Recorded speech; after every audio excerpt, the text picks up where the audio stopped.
Viene dal Dedanco, si proprio tutte belle. Sarà per i vestiti, per la pittura non sai vedi. Che duri notte poi, e tu chi, proprio per. Oltre sa che si buone, tanta gir. Era meglio le nostre mamme. Certamente. Allora come va? La tut bem? Dai, va abbastanza bene, dai, non lamentiamo, lamentiamo mia. Bravo, te sei preparati altre canzoni? So dovrei prepararci di nuovo, Wow! che si chiamerà Al me país. Al me paese. Che se bella tammi fior, che se lei sottraturi, bella be, che la lei è troppo bella. E poi che se un'altra canzone che abbiamo dato al titolo, che la lei mi fa venire al pilampè. mia pistoline al pil. E ta su dentro del. Ma se esiste c'è per la mia faccia anche grossa. Sì, ta. Figa, è troppo bella la costa, la costa. Sì, Magari al naso viene un po' troppo grosso, in realtà ta siete un po' meglio, con che t'acciappi da sci. E in del CD chi è che ha suonato? Suonare i soliti bastardù che gale, dette lei che bastardù. Yeah.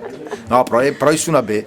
Sì, quando è che venirà fuori? Chi lo sa, spero se presto possibile, adesso pubblicare questo che tutti in tournée.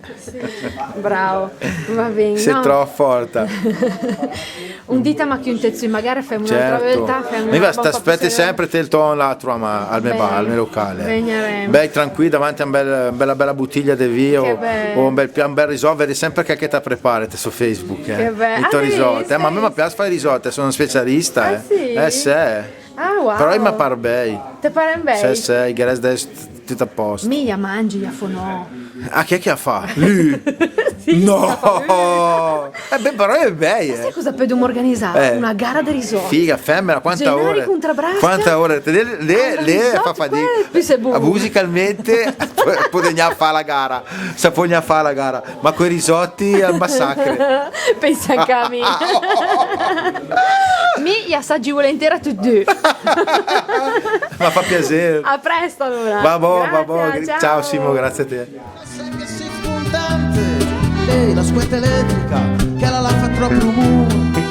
E era meglio le nostre mamme con le soprade di sogni stru. Era meglio le nostre mamme con le soprade di sogni stru.